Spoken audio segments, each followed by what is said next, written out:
ইমাম মুসলিম রহমতুল্লাহ আলাই সহি মুসলিমের মধ্যে একখানা হাদিস উল্লেখ করেছেন। আমাদের খুব লক্ষ্য করতে হবে, কিন্তু এটা আমি ইতিহাস বলছি না, ঐতিহাসিকের কথাও বলছি না। হাদিসের জগতে সর্বশ্রেষ্ঠ দুইখান কিতাব, একখান বুখারী শরীফ আর একখান মুসলিম শরীফ, সেখান থেকে কথা বলতেছি। মুসলিম শরীফের মধ্যে ইমাম মুসলিম রহমতুল্লাহ আলাই উল্লেখ করেন যে আন সাদ ইবনে আবি ওয়াক্কাস রাদিয়াল্লাহু তাআলা আনহু, হাদিসের বর্ণনাকারী সাহাবী হলেন সাদ বিন আবি ওয়াক্কাস। উনি কে? উনি হলেন আশারায়ে মুবাশশারার একজন। আল্লাহ রাসূল কয়েকবার যাকে বেহেশতের সুসংবাদ দিয়েছেন। সেই সাদ বিন আবি ওয়াক্কাস রাদিয়াল্লাহু তাআলা আনহু বলেন যে ক্বাল আলী মুআবিয়া রাদিয়াল্লাহু তাআলা আনহু আমাকে একদিন বলেন যে সাদ, মা মানাকা আল্লাহ তাসুব্বা আবা তুরাবিন, তোমাকে কিসে বাধা দেয়? কেন তুমি খুতবা দেওয়ার সময় আলী রাদিয়াল্লাহু তাআলা আনহুকে গালি দাও না? খেয়াল করতে হবে, কোন দুর্বল হাদিস থেকে আমি বলি নাই, আমি বলতেছি মুসলিম শরীফের হাদিস থেকে। মুআবিয়া রাদিয়াল্লাহু তাআলা আনহু সাদ বিন আবি ওয়াক্কাসকে বলতেছেন, তুমি খুতবা দেওয়ার সময় আলীর নাম নেয় নাই, তার উপনাম আবু তুরাব বলতেছে, আবু তুরাবকে তুমি গালি দাও না কেন?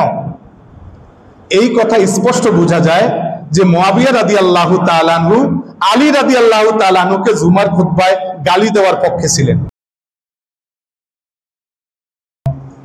হাজির হওয়ার সুযোগ করে দিয়েছেন। আল্লাহ তাআলার দরবারে খুশি হয়ে শুকর আদায় করে আওয়াজ দিয়ে বলি আলহামদুলিল্লাহ। আমরা বছরের এক বিশেষ মুহূর্তে আজকে জুমার নামাজে একত্রিত হয়েছি। আজকের এই দিনটি বিশেষ বৈশিষ্ট্যের দাবি রাখে। পবিত্র মুহররম আশুরার রোজা এবং এর সাথে সংশ্লিষ্ট আরো গুরুত্বপূর্ণ কিছু বিষয় নিয়ে আমরা আজকে আমাদের আলোচনা উপস্থাপন করতে যাচ্ছি।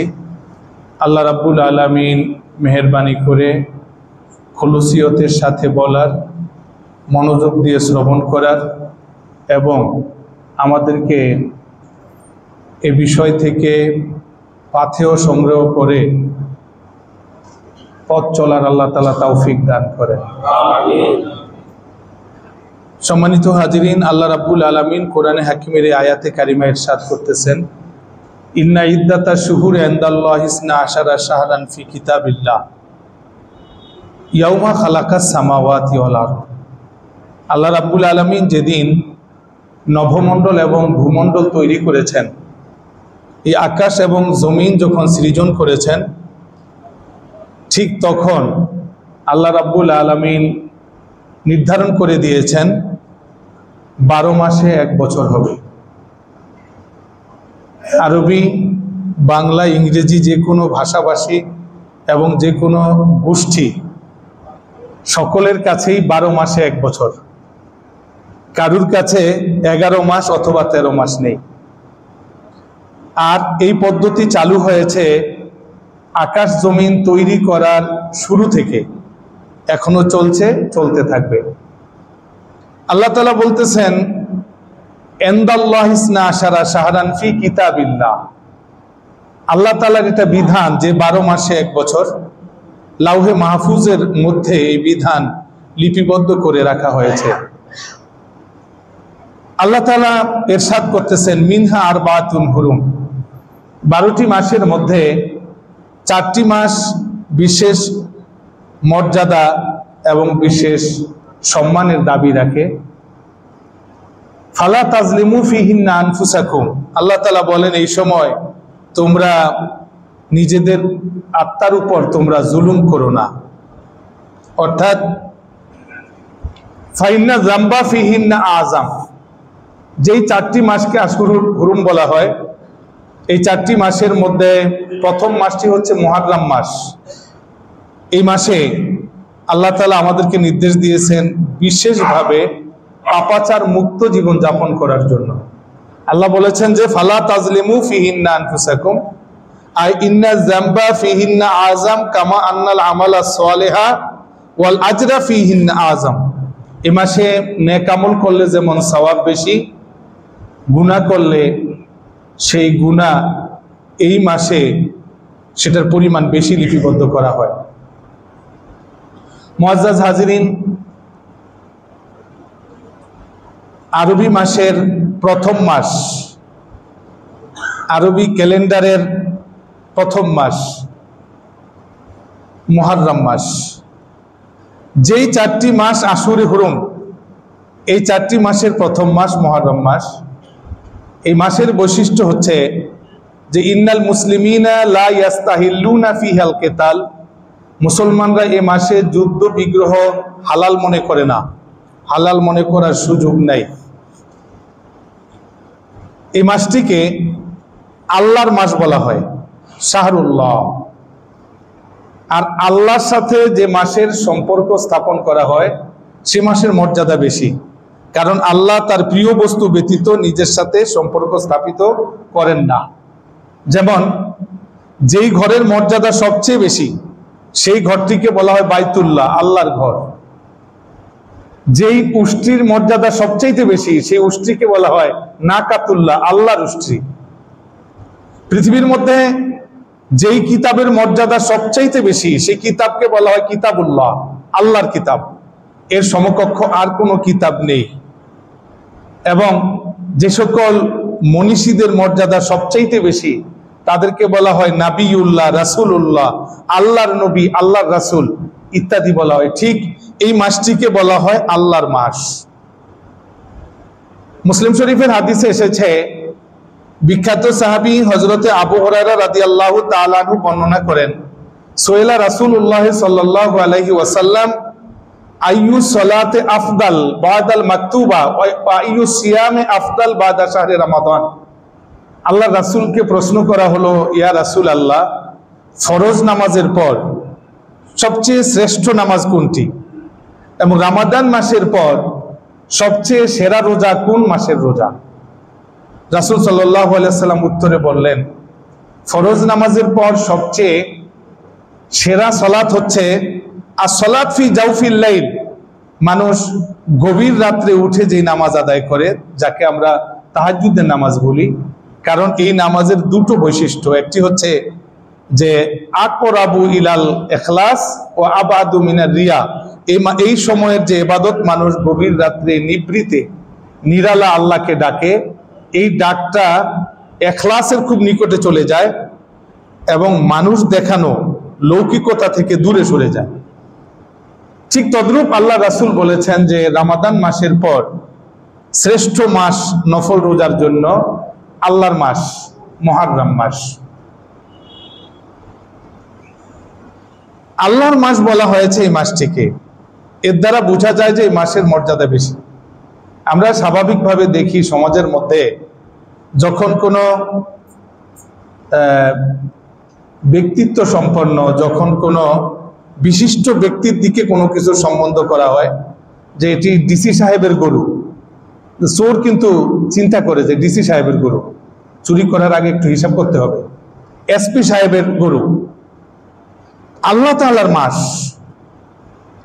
হাদিস শরীফের মধ্যে এসেছে, মুসলিম শরীফের হাদিস, রাসূলুল্লাহ সাল্লাল্লাহু আলাইহি সাল্লামকে প্রশ্ন করা হয়েছে আশুরার দিনের রোজা নিয়ে। আল্লাহ রাসূল সাল্লাল্লাহু আলাইহি সাল্লাম বলেছেন যে আহতাসিবু আলাল্লাহি আন ইউকাফিরা সানাতাল্লাতি কাবলা, যে ব্যক্তি আশুরার রোজা রাখবে আল্লাহ তাআলা তার পূর্বের 1 বছরের সগীরা গুনাহ মাফ করে দিবেন। হযরত ইবনে আব্বাস রাদিয়াল্লাহু তাআলা আনহুমার riwayate এসেছে, রাসূলুল্লাহ সাল্লাল্লাহু আলাইহি ওয়াসাল্লাম যখন মদিনায়ে মুনাওয়ারা হিজরত করে এসেছেন, আল্লাহ রাসূল দেখলেন যে ইহুদিরা রোজা রাখতেছে আশুরার দিন। আল্লাহ রাসূল জিজ্ঞেস করলেন, মা হাজা, তোমরা কি রোজা রাখো? ওরা বলল যে হাজা ইয়াউমুন সালেহ, এটা খুব নেক দিন, অত্যন্ত পুণ্যের দিন। কারণ আনজাল্লাহু তাআলা ফিহি মুসা ওয়া বানি ইসরাঈলা মিন আদুবিহিম, এদিনে আল্লাহ তাআলা মুসা আলাইহিস সালাম এবং বানি ইসরাঈলকে তাদের শত্রুদের কবল থেকে মুক্তি দান করেছেন।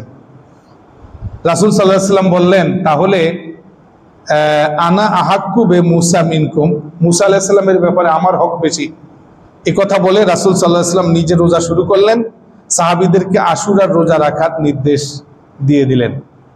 আশুরার দিনকে ইহুদিরা বেশি তাজিম করে এবং এই দিনটাকে তারা ঈদ হিসাবে পালন করে। রাসূল সাল্লাল্লাহু আলাইহি ওয়াসাল্লাম মুসলমানদেরকে এই দিনে রোজা রাখতে নির্দেশ দিয়েছেন। মুআজ্জাজ হাজরিন, এই দিনের রোজাটা কতটা গুরুত্বপূর্ণ ছিল আমরা বুঝতে পারবো। ইন্না সাহাবাতা রিদওয়ানুল্লাহি তাআলা আলাইহিম আজমাইন কানু ইউসাউমুনা সিবিয়ানাহুম ফিহি।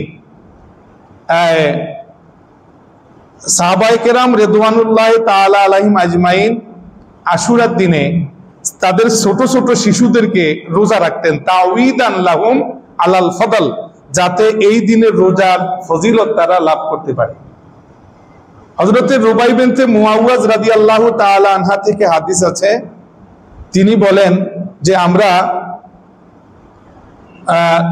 একদিন সকালবেলা দেখলাম যে আরসালা রাসূলুল্লাহ সাল্লাল্লাহু আলাইহি ওয়াসাল্লাম গাদাতা আশুরা, আশুরার দিন প্রত্যুষে রাসূল সাল্লাল্লাহু আলাইহি ওয়াসাল্লাম লোক প্রেরণ করলেন ইলা কোরাল আনসারে, আনসারদের পল্লীতে। সে ঘোষণা দিতে লাগলো যে মান আসবাহা মুফতিরান ফালিউতিম্মা বাকিয়াতা ইয়াউমিহি, তোমাদের মধ্যে কেউ যদি আজকে রোজা না রেখে থাকে সে যেন দিনের বাকি অংশ কিছু না খায়, এখন থেকে রোজা। আর অমান আসবাহা সয়মান ফালিয়াসুম, আর যে রোজা রেখেছে সে রোজা রাখবে। রুবাই বিনতে মুআওয়াজ রাদিয়াল্লাহু তাআলা আনহা বলেন, আমরা এরপর থেকে আশুরার রোজা রাখা শুরু করলাম, পাশাপাশি আমাদের বাচ্চাদেরকেও রোজা রাখাতে শুরু করলাম। এজন্য আমরা নাজালু লাহুমুল লুবাতা মিনাল ইহনে, তুলা দিয়ে খেলনা তৈরি করতাম, আর বাচ্চারা যখন জঠর জ্বালা, তারা যখন ক্ষুধার কারণে কান্না শুরু করত, তখন খেলনা সামনে দিতাম যতক্ষণ পর্যন্ত ইফতারের সময় না হতো। সালফে সালিহিন আশুরার দিনে সফরের সময় রোজা রাখতেন, যেখানে সফরের সময় রোজা ভাঙ্গার সুযোগ আছে ফরজ রোজার ক্ষেত্রেও, সেখানে সালফে সালিহিন বিশেষ করে হযরতে ইবনে আব্বাস রাদিয়াল্লাহু তাআলা আনহুমা, আবু ইসহাক আস-সুবাই আজ-জুহরি, এরা সফরের মধ্যে রোজা রাখতেন। বরং ইমাম জুহরি বলতেন যে আমরা রমাদান মাসের ব্যাপারে আল্লাহ তাআলা বলেছেন যে সফরের সময় রোজা রাখতে না পারলে পরে কাজা করা যাবে, কিন্তু আশুরার ব্যাপারে পরে কাজার বিধান নাই, আমরা আশুরার রোজাটা সফরের সময় রেখে থাকি। সম্মানিত হাজিরিন, তাহলে আমরা যদি মোট কথাটা বলি আশুরার রোজা নিয়ে, তাহলে আশুরার রোজা নিয়ে মোট কথা হলো চারটি। প্রথম, রাসূল সাল্লাল্লাহু আলাইহি ওয়াসাল্লাম মক্কার জীবনে আশুরার রোজা রাখতেন, কিন্তু অন্য কাউকে রোজা রাখতে বলতেন না, নিজে রাখতেন। এই সম্বন্ধে মা আয়েশা সিদ্দিকা রাদিয়াল্লাহু তাআলা আনহার বর্ণনা আছে, তিনি বলতেছেন যে কানাত কুরাইশ তাসুমু ইয়াউমা আশুরা ফিল জাহিলিয়া, জাহিলিয়াতের যুগেও কুরাইশের লোকেরা আশুরার দিনে রোজা রাখতেন। রাসূল সাল্লাল্লাহু আলাইহি ওয়াসাল্লাম এই দিনে রোজা রাখতেন মক্কি জীবনে, অন্যদেরকে বলতেন না, কারণ আশুরার রোজা কিন্তু মুসা আলাইহিস সালাম থেকে শুরু হয় নাই, এর আগে ছিল।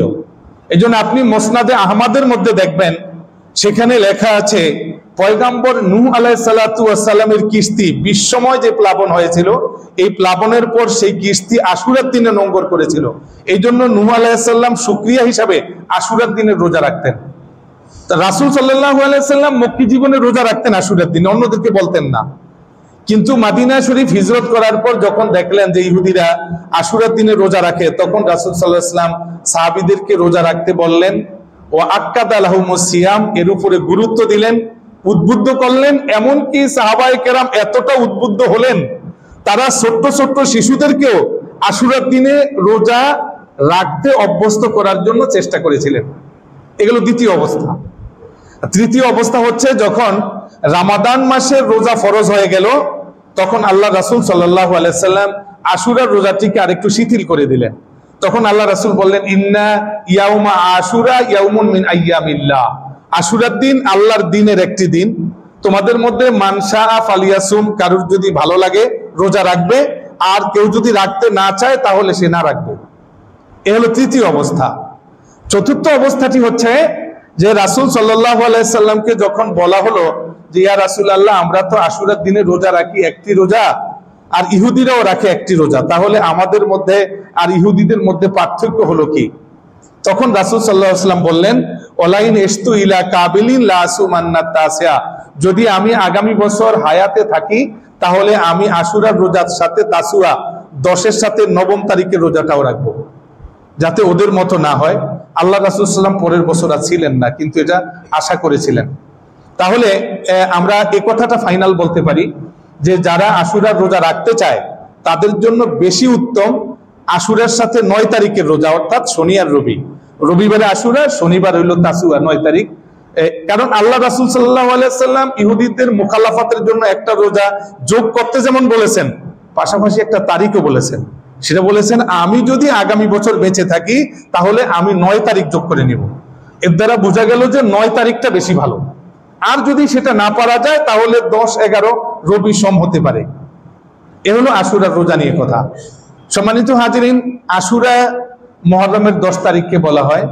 এই তারিখের অনেক কথা এসেছে, বিশেষ করে তাফসিরে কুরতুবী, আদ-দুররুল মানসুর সহ কুতুবুত তাফাসির এবং কুতুবুত তাওয়ারিখের মধ্যে এই তারিখে আল্লাহ তাআলা আদম আলাইহিস সালামকে তওবা কবুল করেছেন এই কথা এসেছে। ইউনূস আলাইহিস সালাম মাছের পেট থেকে তিনি মুক্তি লাভ করেছেন এই কথা এসেছে। হযরত ইউসুফ আলাইহিস সালাম আশুরার দিনে অন্ধকূপ থেকে ভাইরা যেখানে নিক্ষেপ করেছিলেন সেখান থেকে মুক্তি লাভ করেছেন এই কথা এসেছে। হযরত ঈসা আলাইহিস সালামকে আকাশে উত্তোলন করা, ইব্রাহিম আলাইহিস সালাতু ওয়াস সালাম জন্মগ্রহণ করা, হযরতে ইয়াকুব আলাইহিস সালাম তার চোখের হারানো জ্যোতি ফিরে পাওয়া, আইয়ুব আলাইহিস সালাম সুস্থ হওয়া সহ, ইদ্রিস আলাইহিস সালাম আকাশে তাকে উঠায় নেওয়া সহ বেশ কিছু ঘটনা এই দিনের আছে। এই সব ঘটনার মধ্যে একটি ঘটনা যা মুসলমানের হৃদয়ের মধ্যে হৃদয় ক্ষরণের সৃষ্টি করেছে, সেটা হচ্ছে ইসলাম জিন্দা হতা হয় হার কারবালা কে বাদ। কারবালার যে ঘটনাটি সংঘটিত হয়েছে, এক ঘটনায় হাজার ঘটনার উপরে স্থান দখল করে নিয়েছে। আমরা এই বিষয়টি নিয়ে আজকে কথা বলতে যাচ্ছি। এ সম্বন্ধে আমরা অবশ্য সকলেরই অনেক ধারণা আছে। হযরত ইয়ালা ইবনে মুররা রাদিয়াল্লাহু তাআলা আনহু রিওয়ায়াতের মধ্যে আছে, ক্বালা রাসূলুল্লাহ সাল্লাল্লাহু আলাইহি ওয়াসাল্লাম, রাসূল সাল্লাল্লাহু আলাইহি ওয়াসাল্লাম ইরশাদ করেছেন, হুসাইনুন মিন্নি ওয়া আনা মিন হুসাইন। আমি আর হুসাইন দুই না, হুসাইন আমার, আমিও হুসাইনের। যেমন একটা গাছ, বৃক্ষ, এই গাছের ডাল, সেটা মানুষ কোন গাছের ডাল বলবে? এই গাছের পাতা, মানুষ কোন গাছের পাতা বলবে? এই গাছটি যেমন তার ডাল এবং পাতার সাথে সংযুক্ত, আমি আমার হুসাইন এবং আমার আহলে বাইতের সাথে সংযুক্ত। তো রাসূল সাল্লাল্লাহু আলাইহি ওয়াসাল্লাম বলেছেন, হুসাইনুন মিন্নি ওয়া আনা মিন হুসাইন, হুসাইনও আমার, আমিও হুসাইনের। সুতরাং আহাব্বাল্লাহু মান আহাব্বা হুসাইন, হুসাইনকে যে ভালোবাসবে আল্লাহ তাকে ভালোবাসবেন। মুআজ্জাজ হাজিরিন, রাসূল সাল্লাল্লাহু আলাইহি ওয়াসাল্লাম হযরতে হাসান হুসাইনকে বেশি ভালোবাসতেন। দেখতেও তারা রাসূল সাল্লাল্লাহু আলাইহি ওয়াসাল্লামের মতো ছিলেন। বিশেষ করে হযরতে আবু রাফের হাদিসের মধ্যে আছে, রাসূল সাল্লাল্লাহু আলাইহি ওয়াসাল্লাম হাসান রাদিয়াল্লাহু তাআলা আনহুর কানে নিজে আযান দিয়েছে। যার চাইতে বড় কোনো ইমাম নাই, যিনি মানুষের ইমাম, নবীদের ইমাম, ফেরেশতাদের ইমাম, যিনি ইমামুল আম্বিয়া, ইমামুল মুরসালিন, ইমামুল কুল, তিনি মুয়াজ্জিনের দায়িত্ব পালন করেছেন হাসান হুসাইনের ব্যাপারে। কানের মধ্যে আযান দিয়েছেন। মুহাম্মাদুর রাসূলুল্লাহ সাল্লাল্লাহু আলাইহি ওয়াসাল্লামের কলিজার টুকরা দৌহিত্র হযরতে হাসান হুসাইন রাদিয়াল্লাহু তাআলা আনহুমা, তারা ছিলেন সাইয়্যিদা শাবাবে আহলিল জান্নাহ, বেহেশতের যুবকদের সর্দার। এরা ছিলেন আহলুল কাসা। রাসূল সাল্লাল্লাহু আলাইহি ওয়াসাল্লাম চাদরের নিচে একেবারে বিশেষ যাদেরকে স্থান দিয়েছিলেন আহলে বাইতের মধ্যে, যারা এক নাম্বার আহলে বাইতে খাস, এদের মধ্যে হযরতে হাসান হুসাইন রাদিয়াল্লাহু তাআলা আনহুমা অন্তর্ভুক্ত। এমনকি এরা এমন মানুষ যাদের নামটা পর্যন্ত বাবা রাখতে পারে নাই। আলী রাদিয়াল্লাহু তাআলা আনহু খুব আশা করেছিলেন হাসান হুসাইন রাদিয়াল্লাহু তাআলা আনহুর নাম রাখবেন, কিন্তু পারেন নাই। হাদিস শরীফের মধ্যে আছে যে আলী রাদিয়াল্লাহু তাআলা আনহু বলেন, কুনতু রাজুলান উহিব্বুল হারবা, আমার ছোটবেলা থেকেই যুদ্ধ খুব পছন্দ ছিল। আলী রাদিয়াল্লাহু তাআলা আনহু খুব বীরত্ব ছিল, তিনি মানে সিংহ পুরুষ। বলেন যে আমার আগের থেকে যুদ্ধ খুব পছন্দ, যুদ্ধের বাধ্য হইলে আলী রাদিয়াল্লাহু তাআলা আনহু ঘরে থাকতে পারতেন না। এই জন্য তিনি বলেন যে যুদ্ধ খুব পছন্দ। আমার যখন হাসান জন্মগ্রহণ করলো তখন আমার খুব ভালো লাগলো যে হামামতু আন উসাম্মিয়াহু হারবান, আমি হাসানের নাম রাখবো যুদ্ধ, হারব। ফাসাম্মাহু রাসূলুল্লাহ সাল্লাল্লাহু আলাইহি ওয়াসাল্লাম হাসান, আল্লাহ রাসূল এসে বললেন যে না, ওরা নাম রাখলাম আমি হাসান। তো আলী রাদিয়াল্লাহু তাআলা আনহু বললেন যে পারলাম না। এরপরে আমার ছেলে হুসাইন যখন ভূমিষ্ঠ হলো তখন আমি আশা করলাম যে এর নাম রাখবো যুদ্ধ, হার্ব। ফাসাম্মাহুন নবী সাল্লাল্লাহু আলাইহি ওয়াসাল্লাম হুসাইন, রাসূল সাল্লাল্লাহু আলাইহি ওয়াসাল্লাম বললেন যে ওর নাম রেখে দিলাম হুসাইন। এরপরে আল্লাহ রাসূল বলেন যে আলী, ইন্নী সাম্মাইতু ইবনাইয়া হাযাইনে বিইসমে ইবনায়ে হারুনা সাবার ও সুবাইর। আলী, তুমি জানো যে আমি এদের দুইজনের নাম কি রাখলাম, কেন রাখলাম? বলি ইয়া রাসূলুল্লাহ, আমি তো বলতে পারি না। বলেন যে আলী, এই যে হারুন আলাইহিস সালামের দুই ছেলে ছিল, এক ছেলের নাম ছিল সাবার আর এক ছেলের নাম ছিল সুবাইর। এই সাবার আর সুবাইর দুইটা হলো ইব্রানি ভাষা। সাবার শব্দের আরবি হচ্ছে হাসান আর সুবাইর শব্দের আরবি হইল হুসাইন।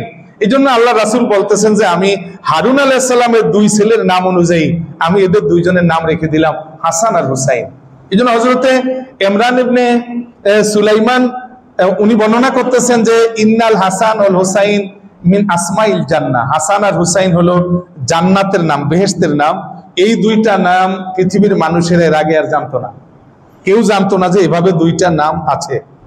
বরং হযরতে হুসাইন রাদিয়াল্লাহু তাআলা আনহু সেই ভাগ্যবান মানুষ যার বয়স যখন 7 দিন হয় তখন রাসূল সাল্লাল্লাহু আলাইহি সাল্লাম নিজে হুসাইন রাদিয়াল্লাহু তাআলা আনহুর পক্ষ থেকে দুটো ছাগলকে তিনি আকিকা হিসাবে তিনি উৎসর্গ করেন, যার আকিকা আদায় করেছেন মুহাম্মাদুর রাসূলুল্লাহ সাল্লাল্লাহু আলাইহি সাল্লাম। আমরা আরো সহজে এতটুকু বুঝতে পারি যে পৃথিবীর সব মানুষই তাদের হিসাব নিকাশ নিয়ে টেনশনে থাকে যে হাসরের মাঠে আমার হিসাব কি হবে।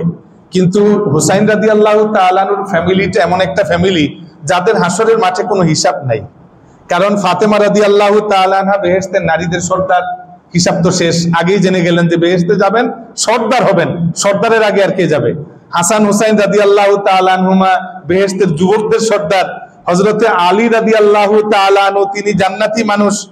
তো এইভাবে একটা ফ্যামিলির মধ্যে কারুর হিসাব নাই, কাউকে নিয়ে টেনশনও নাই, একেবারে ফাইনাল যে এরা জান্নাতে যাবে, সব দুনিয়ায় থাকতেই তারা জানেন। সুবহানাল্লাহ বিহামদি। আমরা আর ছোট্ট দুটো হাদিস বলে আলোচনার আরেকটু গভীরে যাব। একটি হচ্ছে তিরমিজি শরীফের হাদিস, হযরতে হুযায়ফা রাদিয়াল্লাহু তাআলা আনহু বর্ণনা করেন, ক্বালা সালাতনি উম্মি, আমাকে একদিন আমার মা জিজ্ঞাসা করলেন, হুযায়ফা মাতা আহাদুকা তানি বিন নবী সাল্লাল্লাহু আলাইহি ওয়াসাল্লাম। আর তখনকার মা ছিলেন যেমন, সন্তান ছিলেন তেমন। মা চাইতেন যে প্রতিদিন আমার সন্তান আমার নবীজির কাছে কিছু সময় থাকুক। এই জন্য হুযায়ফার মা জিজ্ঞেস করলেন যে আজকে আল্লাহ নবীর সাথে দেখা করবা তুমি কখন? তো হুযায়ফা বলতেছে, মা মালি বিহি আহাদুন মুনজু কাজা ও কাজা, আমার একটা খেয়াল যে এই কয়েকদিন নবীজির কাছে যাওয়ার ব্যাপারে কোনো প্রোগ্রাম নাই। বলার সাথে সাথে হুযায়ফার মা মনে খুব কষ্ট পেলেন, হুযায়ফার সাথে কথা বন্ধ করে দিলেন। ফানালাত মিন্নি, তখন চিন্তা করলেন যে মা যদি বেজার হয় তাহলে তো আল্লাহ বেজার হয়ে যান। এই জন্য হুযায়ফা রাদিয়াল্লাহু তাআলা আনহু সিস্টেম জানেন, তিনি বললেন যে মা আমি তো একটা চিন্তা করেছি। কি? সেটা হচ্ছে আমি আল্লাহ রাসূলের কাছে আজকে যাব এবং এমন একটা দোয়ার কথা বলবো, দরখাস্ত করব, যেই দোয়ার কথা শুনলে মা আপনার আর রাগ থাকবে না। সেটা কি? আমি আল্লাহ রাসূলের কাছে গিয়ে বলবো, ইয়া রাসূলুল্লাহ একটু দোয়া করেন, আল্লাহ যেন আমাকে মাফ করে দেন আর আমার মাকেও মাফ করে দেন। তো আল্লাহ রাসূল দোয়া করলে তো দোয়া কবুল হয়ে যাবে। মা রাজি হয়ে গেলেন। হুযায়ফা রাদিয়াল্লাহু তাআলা আনহু বললেন যে আমি আল্লাহ রাসূলের কাছে গেলাম, ফা সাল্লাইতু মাহুল মাগরিবা, তার সাথে মাগরিবের সালাত আদায় করলাম। ফা সাল্লা, এদিন আল্লাহ নবী মাগরিবের পরে আর বাসায় গেলেন না, থাকলেন। হাত্তা সাল্লাল এশা, এশার নামাজও পড়লেন। এশার নামাজের পর আল্লাহ রাসূল যখন বাসার দিকে রওনা করলেন, ইন ফাতালা ফাতাবিতুহু ফাসামিয়া সাউতি, আমি আল্লাহ রাসূলের পেছনে পেছনে যাচ্ছি, আল্লাহ রাসূল আমার পায়ের আওয়াজ বুঝতে পেরেছেন। তো তিনি সামনে থেকে জিজ্ঞেস করতেছেন, ক্বালা মান হাযা হুযায়ফা, আমার পিছনে কে? হুযায়ফা? কুলতু নাম, আমি বললাম যে ইয়া রাসূলুল্লাহ আমি হুযায়ফা। আল্লাহ রাসূল বললেন, মা হাজাতুকা, তুমি কেন এসেছো? গাফারাল্লাহু লাকা ওয়া লি উম্মিকা, আল্লাহ তোমাকে মাফ করে দেন, তোমার মাকেও মাফ করে দেন। কেন এসেছেন? হুযায়ফা কিছু বলতে পারে নাই যে এই জন্য এসেছি, আগেই বললেন যে আমি দোয়া করি আল্লাহ তোমাকে মাফ করে দেন, তোমার মাকেও মাফ করে দেন। হুযায়ফা জানো, আজকে একজন ফেরেশতা এসেছে, এর আগে কখনো এই ধুলির ধরা, এই মাটির পৃথিবী ওই ফেরেশতা দেখে নাই। আকাশেই ছিল। দীর্ঘদিন থেকে ফেরেশতা আল্লাহ তাআলার কাছে দরখাস্ত করে যাচ্ছে যে মানে আল্লাহ আমাকে একটু জমিনে যাওয়ার অনুমতি দেন। কেন? আমি দুইটা কাজ করব। সেটা কি? সেটা হচ্ছে যে আমাকে সালাম দিবে এই জন্য, আর আরেকটা হলো সে একটা সুসংবাদ দেওয়ার জন্য এসেছে, সেটা হলো ইন্না ফাতেমা সাইয়্যিদাতু নিসাই আহলিল জান্নাহ, আমার কন্যা ফাতেমা বেহেশতের সব নারীদের সর্দার। ওয়া ইন্নাল হাসান ওয়াল হুসাইন সাইয়্যিদা শাবাবে আহলিল জান্নাহ, আর হাসান হুসাইন বেহেশতের সকল যুবকদের সর্দার। এই সংবাদটা, এই সুখবর দেওয়ার জন্য এই ফেরেশতা আজকে এসেছে। হযরত উম্মে সালমা রাদিয়াল্লাহু তাআলা আনহার একখানা হাদিস বলে আমরা আরো জরুরি কথা বলবো।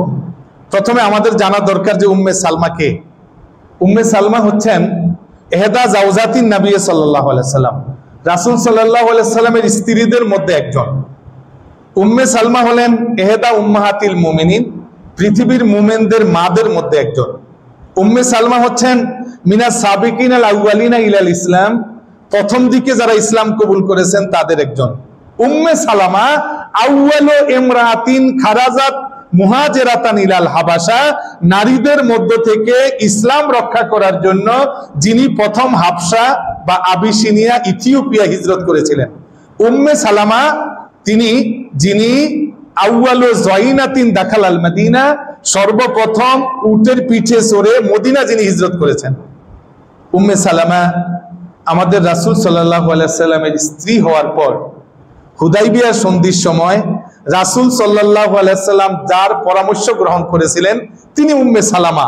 যখন রাসূল সাল্লাল্লাহু আলাইহি সাল্লাম সাহাবীদেরকে ইহরাম থেকে মুক্ত হওয়ার কথা বললেন, সাহাবায়ে কেরাম গড়িমিশি করতেছিলেন, তখন আশারাত আলাইহি, উম্মে সালামা ইশারা দিয়ে বললেন যে আপনি আইয়ান তাহেরা বুদনা, আগে উট নহর করেন, এরপরে আন্তাদুয়াল হাল্লাক, আপনি যে মাথা চুল কাটে তাকে ডাকেন, আপনি নিজে হালাল হয়ে যান, ওদেরকে কিচ্ছু বলবেন না। আল্লাহ ইউকাল্লিম আহাদান। ঠিক এই কথা শোনার পর সাহাবায়ে কেরাম বুঝলেন যে এটা আল্লাহর পক্ষ থেকে নির্দেশ, তারা হালাল হওয়া শুরু করলেন।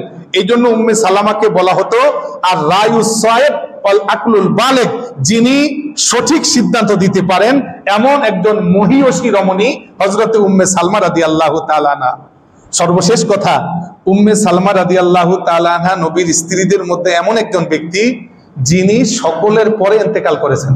নবীর পরিবারদের মধ্যে সকলের পরে ইন্তেকাল করেছেন উম্মে সালমা রাদিয়াল্লাহু তাআলা আনহা, আখিরু মান তুফিয়া মিন উম্মাহাতিল মুমিনিন রাদিয়াল্লাহু তাআলা আনহা। উম্মে সালমা রাদিয়াল্লাহু তাআলা আনহা একদিন তার কামরার মধ্যে আছেন, তার প্রকোষ্ঠে সালামা রাদিয়াল্লাহু তাআলা আনহা তার রুমে ঢুকেছেন। ওয়ালা দাখালতু আলা উম্মে সালমা ওয়া হিয়া তাবকি, ঢুকে দেখেন যে তিনি অজরে কাঁদতেছেন, দুই চোখ দিয়ে পানি ঝরতেছে। কুলতু মা ইউবকিকে, আমি জিজ্ঞেস করলাম যে আম্মাজান আপনি এভাবে কাঁদেন কেন? উম্মে সালমা বলতেছেন যে কাঁদি, আমি একটু আগে ঘুমের মধ্যে একটা স্বপ্ন দেখেছি। বলে কি দেখেছেন? বলে রাআইতু রাসূলুল্লাহ সাল্লাল্লাহু আলাইহি সাল্লাম তানি ফিল মানাম, আমি স্বপ্নে আল্লাহ রাসূলকে দেখেছি। ওয়ালা রাসিহি ওয়া লিহিয়াতিহি আত-তুরাব, আমি নজর করে দেখি রাসূলের দাড়ি মোবারক, চুল মোবারক গুলো এলোমেলো এবং সেখানে ধুলাবালি মিশ্রিত, ধুলায় দূষরিত, এমন অবস্থা আর কখনো দেখি নাই। আমি জিজ্ঞেস করলাম ইয়া রাসূলুল্লাহ আপনাকে এমন পেরেশান দেখাচ্ছে কেন, এমন কেন? তখন আল্লাহ রাসূল বললেন উম্মে সালমা তুমি জানো না, আমি তো একটু আগে কারবালায় গেলাম, যে একটু আগে আমার উম্মতেরা আমার কলিজার টুকরা হোসাইনকে যে শহীদ করে দিয়েছে, তুমি জানো না? এটা হলো সেই নিদর্শন। সম্মানিত হাজিরিন, হুসাইন রাদিয়াল্লাহু তাআলা আনহু শাহাদাত নিয়ে আমাদের দেশের ওলামায়ে কেরাম বিভিন্ন দলভুক্ত আছে। কেউ এ ব্যাপারে সরাসরি কথা বলে, কেউ কম বলে, কেউ বলতে চায় না, বিভিন্ন ধরনের অবস্থা। আমরা কোন পথ অবলম্বন করব এই নিয়ে যদিও আমরা পরে আরেকদিন কথা বলবো, কিন্তু আজকে আমি বলবো যে আমরা কিছু কথা বলতেই হবে।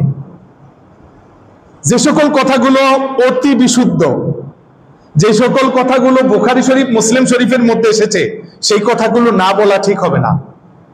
কারণ ইমাম বুখারী এবং ইমাম মুসলিম তারা হলেন হাদিস শরীফের ইমাম, নবীজির হাদিসের ইমাম।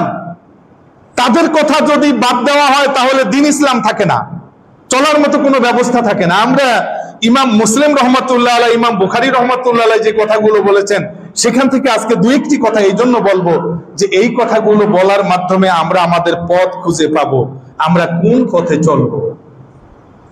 ইমাম মুসলিম রহমতুল্লাহ আলাই সহি মুসলিমের মধ্যে একখানা হাদিস উল্লেখ করেছেন। আমাদের খুব লক্ষ্য করতে হবে, কিন্তু এটা আমি ইতিহাস বলছি না, ঐতিহাসিকের কথাও বলছি না, হাদিসের জগতে সর্বশ্রেষ্ঠ দুইখান কিতাব, একখান বুখারী শরীফ আর একখান মুসলিম শরীফ, সেখান থেকে কথা বলতেছি।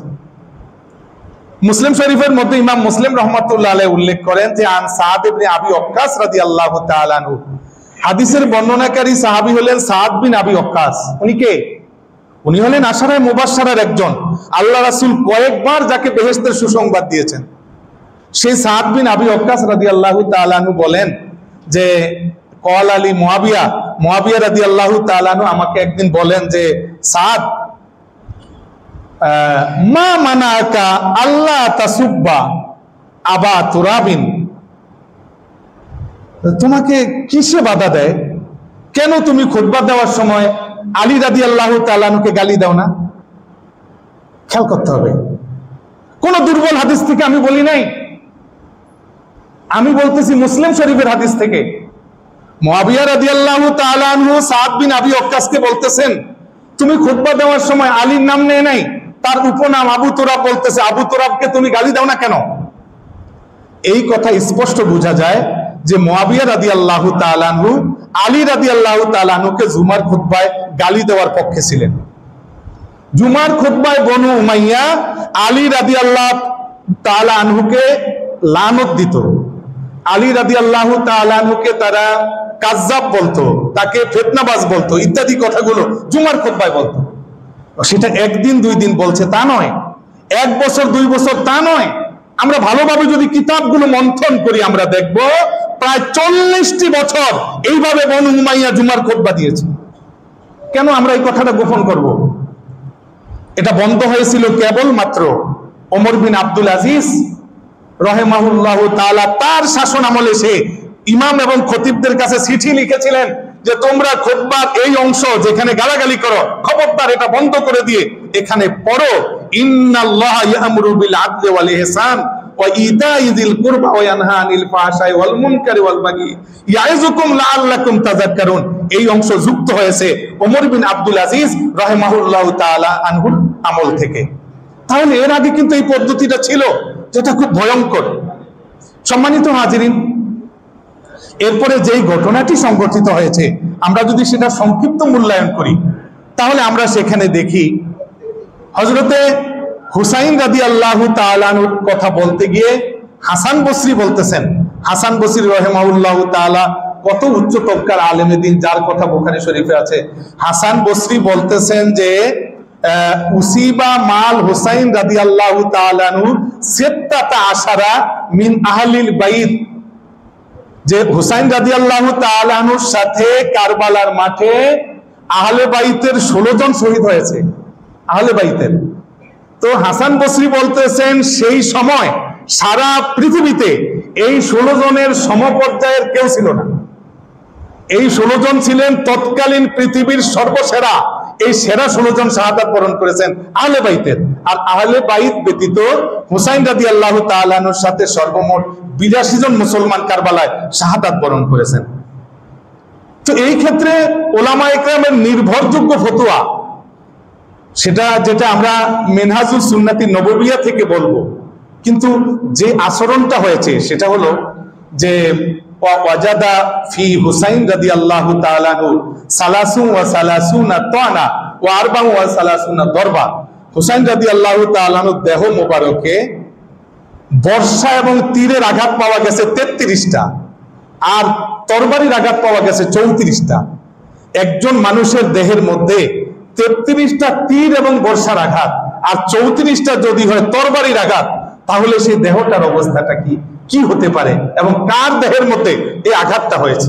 এই জন্য ওলামায়ে দ্বীন বলেছেন মিনহাজুস সুন্নাতি নববিয়ার মধ্যে, সেটা হচ্ছে যে ওলামায়ে কেরাম এটা ফতোয়া দিয়েছেন, তারা বলেছেন যে যারা মান কাতালা হুসাইন রাদিয়াল্লাহু তাআলা আনহু আও আনা ফি কতলিহি আও রাদিয়া বিযালিকা, যারা হুসাইন রাদিয়াল্লাহু তাআলা আনহুর বিরুদ্ধে যুদ্ধ করেছে অথবা যারা সাহায্য করেছে অথবা যারা হুসাইন রাদিয়াল্লাহু তাআলা আনহুকে যে নিষ্ঠুরভাবে শহীদ করা হয়েছে এই কাজে যারা খুশি আছে, রাজি আছে, তাদের উপর লানাতুল্লাহি ওয়াল মালায়েকাতি ওয়ান নাসি আজমাইন, আল্লাহর লানত, ফেরেশতাদের লানত, সকল মানুষের লানত।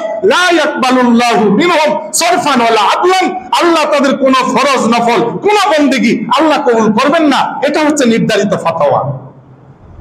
সম্মানিত হাজিরিন, আপনি আমি যেই সময়ের মধ্যে আছি, আজকে মুহররমের যেই তারিখ, এই সময়ে কিন্তু হুসাইন রাদিয়াল্লাহু তাআলা আনহু কারবালায় ছিলেন। কারণ হুসাইন রাদিয়াল্লাহু তাআলা আনহু মুহররম মাসের 2 তারিখে কারবালায় গিয়েছিলেন, আর মুহররম মাসের 7 তারিখে আহলে বাইতের জন্য পানি বন্ধ করে দেওয়া হয়। আজকের এই দিনগুলোতে কারবালায় আহলে বাইতের তাঁবুর চারপাশে ছোট্ট ছোট্ট শিশুদের কান্নার আওয়াজ ভেসে আসতেছিল। ছোট্ট শিশুর মুখে এক ফোঁটা পানি দেওয়ার কোনো সুযোগ এই দিনগুলোতে ছিল না। আজকের এই দিনগুলো সেই দিন, আশুরার দিন, যখন হুসাইন রাদিয়াল্লাহু তাআলা আনহুকে শহীদ করে দেওয়া হয়। তখন হুসাইন রাদিয়াল্লাহু তাআলা আনহুর দেহ মুবারক থেকে মাথা মুবারককে বিচ্ছিন্ন করা হয়। দেহ মুবারক সেখানেই দাফন করা হয়েছে, কিন্তু মাথা মুবারক তো দাফন করা হয় নাই। যতজনেই আশুরা নিয়ে কথা লেখেন, এই কথাটা তো আপনি ঘুরাইতে পারবেন না কোনো কিতাব থেকে, কোনো বই থেকে। ওই মাথা মুবারককে বিচ্ছিন্ন করে সেই মাথা মুবারক পাঠানো হলো উবাইদুল্লাহ বিন জিয়াদের কাছে কুফায়। আর উবাইদুল্লাহ বিন জিয়াদের এই কথাটা বুখারী শরীফ 2য় খণ্ডে যেহেতু লেখা আছে, এই জন্য এই কথার মধ্যে সন্দেহ করার সুযোগ কারণ নাই। উবাইদুল্লাহ বিন জিয়াদ তার সামনে যখন প্লেটের মধ্যে হুসাইন রাদিয়াল্লাহু তাআলা আনহুর মাথা দেখলেন, সে বেয়াদব, সে হাতে একটা ছুরি নিয়ে যখন ঠোঁট মুবারকের উপরে আঘাত করতেছিলেন, বিখ্যাত সাহাবী যায়েদ বিন আরকাম রাদিয়াল্লাহু তাআলা আনহু সেখানে ছিলেন। তিনি চিৎকার করে উঠলেন যে থামো, আল্লাহর কসম, আমার নবী মুহাম্মদুর রাসূলুল্লাহ সাল্লাল্লাহু আলাইহি ওয়াসাল্লামকে এই ঠোঁট মুবারকে চুম্বন করতে দেখেছি, এই চেহারা মুবারকে চুম্বন করতে দেখেছি। আমার রাসূল সাল্লাল্লাহু আলাইহি ওয়াসাল্লামের পিঠে যারা উঠেছে, গায়ে উঠেছে, রাসূলের বুকের সাথে লেগেছে। থামাও তোমার এই ছড়ি, এই বেয়াদবি বন্ধ করো।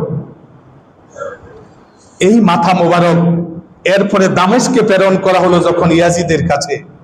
সেখানে হুসাইন রাদিয়াল্লাহু তাআলা আনহুর পরিবারের লোকদেরকে বন্দী করে কারবালা যারা ছিল তাদেরকে হাজির করা হলো। আপনি ইয়াজিদের যত পক্ষেই বলেন, যারাই বলেন, আমাকে বলেন ইয়াজিদ প্রকাশ্যে তওবা করেছে, এই ব্যাপারে নির্ভরযোগ্য কোনো যুক্তি, কোনো দলিল, কোনো লিখিত প্রমাণ আপনার কাছে আছে কিনা? কোন উলামায়ে কেরামের ইজমা কি হয়েছে? না। ইয়াজিদের ভিতরে কি আছিল আমি জানি না, কিন্তু ইয়াজিদ প্রকাশ্যে তওবা করে নাই। উবাইদুল্লাহ বিন জিয়াদ যে হযরতে হুসাইন রাদিয়াল্লাহু তাআলা এর সাথে এতগুলো বেয়াদবি করেছে, তাকে বরখাস্ত করে নাই, তার পদ থেকে বহিষ্কার করে নাই, কিছুই তো করে নাই। উবাইদুল্লাহ বিন জিয়াদ তো স্বপদে বহাল ছিল, তাহলে ইয়াজিদ কি ব্যবস্থা নিয়েছে? আমরা কেন এখানে ইয়াজিদকে সে খুব ভালো করেছে বলবো? নাউজুবিল্লাহ মিন যালিক। সমর্থনটা করব কিভাবে? করতে হলে আমাকে প্রমাণ দেখাতে হবে যে কোথায় লেখা আছে যে ইয়াজিদ সেখানে অনুতপ্ত হয়েছিল, বা উবাইদুল্লাহ বিন জিয়াদকে সে বহিষ্কার করেছিল, বা এই ব্যাপারে সে কোনো পদক্ষেপ নিয়েছিল। কিচ্ছু নেই। যদিও ইয়াজিদ মাত্র 3 বছর এই রাজত্ব করার সুযোগ পেয়েছিল, এবং 3 বছরে আরো অনেক অঘটন সে ঘটাইছিল। সম্মানিত হাজিরিন, কতদিন হুসাইন রাদিয়াল্লাহু তাআলা আনহুর বিচ্ছিন্ন এই মাথা মোবারক ছিল? একদিন নয়, 2 দিন নয়, 1 সপ্তাহ নয়, 2 সপ্তাহ নয়। আল্লাহু আকবার। এই জমিনে কত মানুষ মারা গেলে 2 দিন উপরে রাখা যায় না, অথচ এই জান্নাতি মানুষ এই মাথা মোবারক কোন কোন বর্ণনায় 40 দিন পর্যন্ত জমিনের উপরে ছিল। এরপরে কেউ বলতেছে যে সেটা ফোরাত নদীর কাছে দাফন করা হয়েছে, কেউ বলতেছে হামাত নামক জায়গায় সুরিয়ায় দাফন করা হয়েছে, কেউ বলতেছে মিশরে যেখানে হুসাইন ইউনিভার্সিটি এখানে দাফন করা হয়েছে। কিন্তু এখানে একটা বিষয়, বামা সারজাত খোদা ফুরসাদ বগোয়াম দার জওয়াবেউ শহীদে খঞ্জরে ইশকাস গাওয়াহি উ কাফনদারা। যে মানুষের যেখানে কবর সে সেখান থেকে উঠবে, কিন্তু যারা শহীদ তাদের দেহটা পচবে না, গলবে না, কাফনের কাপড়টা অবিকল থাকবে। শুহাদায়ে কেরাম যখন নিজের কবর থেকে উঠে হাসরের মাঠে রওনা করবেন, তখন তার ক্ষত জায়গা থেকে রক্ত প্রবাহিত হবে। আমার রাসূল সাল্লাল্লাহু আলাইহি সাল্লাম বলেন, লাউনুহু লাউনুদ্দম রিহুহু রিহুল মিস্ক, রংটা থাকবে রক্তের কিন্তু ঘ্রাণ হবে মেশকের। সারা হাসরের মধ্যে সুঘ্রাণে ভরে যাবে। সেই দিন যখন চারদিক থেকে মানুষ উঠে আসবে, তখন হুসাইন রাদিয়াল্লাহু তাআলা আনহু মাথা সারা দেহ যখন উঠে আসবে, আরেক দিক থেকে যখন মাথা উঠে আসবে, আর আমার নবীর কাছে দৌড়ে এসে বলবেন, নানা যান, এই যে নজর করে দেখেন আপনার উম্মতেরা কি অপরাধ আমাকে এরূপ করেছে। সেদিন হাসরের মাঠ ভয়াবহ অবস্থা শুরু হয়ে যাবে, মাঠের মধ্যে কম্পন শুরু হয়ে যাবে। সম্মানিত হাজিরিন, আপনি যত ব্যাখ্যাই করেন যে এজিদের বংশে আর কোনো রাজা বাদশা নাই, এজিদের বংশ কেউ পরিচয় দিতে লজ্জাবোধ করে, এজিদের কবরের নিশান নাই, সব ঠিক আছে, কিন্তু আমি বলবো আছে। আজও এজিদ নাই, এজিদের প্রেতাত্মা আছে। আজকে যারা এজিদের পক্ষ বলতে গিয়ে দোষটা ইহুদির ঘাড়ে দেয়, আমি সেটা অস্বীকার করি না, সেটা আমি পরবর্তী একটা আলোচনা নিয়ে আসব। ইহুদিরা চিরদিনই চক্রান্ত করে। ইহুদিরা যেখানে ক্ষমতা আছে সেখানে ক্ষমতা খাটায়, যেখানে ক্ষমতা নাই সেখানে গোয়েন্দা হিসাবে কাজ করে। এই জন্য ইরানের মধ্যে কোন কোন জায়গায় হামলা করতে হবে, ইহুদিরা একেবারে জায়গা ঠিক করে টার্গেট করে, যার উপর হামলা করেছে সেই মারা গেছে। এই জন্য মোসাদ এরা তখনকার ইহুদিরই প্রেতাত্মা, এবং যেখানে তাদের শক্তি আছে ফিলিস্তিনে, সেখানে তারা ডাইরেক্ট দেখাচ্ছে মুসলমানদের সাথে তাদের সম্পর্ক কি। কিন্তু এজিদের প্রেতাত্মা আজও আছে, আরবের মধ্যেও আছে, যারা আজও ইহুদিদের সমর্থন করে যাচ্ছে, যারা আজও ডোনাল্ড ট্রাম্পকে শ্রদ্ধা জানিয়ে যাচ্ছে, যারা গোপনে মুসলমানের বিরোধিতা করতেছে, যারা মুসলমানের দল দল উপদল ইত্যাদির সুযোগ ধরে মুসলমান হয়ে মুসলমানের বিরোধিতা করতেছে, এই সকল প্রেতাত্মা নিঃসন্দেহে এজিদের প্রেতাত্মা, এতে কোনো সন্দেহ থাকতে পারে না। এরা মুসলমান দাবি করতে পারে, কিন্তু মুসলমান দাবি করে যারা এরকম নিষ্ঠুর কাজ করতে পারে, আজও পৃথিবীর বুকে কারবালা আছে। আর এখনকার কারবালা গুলো সংঘটিত হচ্ছে ফিলিস্তিনের জমিনের মধ্যে। আমরা ওই কারবালা পড়ে যদি এই কারবালা না বুঝি, ওই অবস্থা থেকে যদি শিক্ষা গ্রহণ করতে না পারি, তাহলে এই বইয়ের কালো কালো অক্ষর পড়ে আমাদের কোনো লাভ নেই। সম্মানিত হাজিরিন, তাহলে সর্বশেষ কথা, এই মুহূর্তে আমাদের করণীয় কি? আমরা কি করতে পারবো? আমরা কি ইরান যেতে পেরেছি? ইরানের ক্ষেপণাস্ত্র ঠেকাতে পেরেছি? আমরা কি ফিলিস্তিন যেতে পারি? পারি না। তা কারবালা যাব কিভাবে? আমাদের করণীয় হচ্ছে, এক নাম্বার, আজকের এই জুমার দিন, বিশেষ দিন, আমরা হুসাইন রাদিয়াল্লাহু তাআলা আনহু সহ শুহাদায়ে কারবালাকে ভালোবেসে আমরা আমাদের দান সদকা করব, তাদের উদ্দেশ্যে দান করব। দুই নাম্বার, আমরা রোজা রাখবো, আশুরার রোজা বা আগে পরে একটা মিলাই রাখবো, তেলাওয়াত করব, মাহফিল মজলিস করব, মাতম নয়, মুরসিয়া নয়, তাজিয়া নয়, এই নিজেকে নিজে হত্যা করা নয়, আহত করা নয়, এইসব নয়। আমরা এই শুহাদায়ে কারবালার জন্য খাস ভাবে বন্দেগী করে আল্লাহর দরবারে দোয়া করব, মুসলিম উম্মাহর জন্য দোয়া করব। আজও পৃথিবীতে ওই ইহুদি চক্রান্ত কি করতেছে, আমি আজকে সময় যেহেতু পাবো না, তাদের কাজ আজও চলছে। তারা প্রয়োজনে মুসলমান সাজতেছে, প্রয়োজনে ইমাম সাজতেছে, খতিব সাজতেছে, পাগড়ি বাঁধতেছে, মুসলমানকে বেঈমান বানানোর জন্য সব করতেছে। অতএব ইহুদির সাথে যাদের পীড়িত আছে, খ্রিস্টানের সাথে যাদের পীড়িত আছে, যারা ইসলামের বিরুদ্ধে, তাদের সাথে বন্ধুত্ব করে, আমরা তাদেরকে এজিদের উত্তর সুরি মনে করি। আল্লাহ রাব্বুল আলামিন আমাদেরকে মাফ করে দেন, আমিন।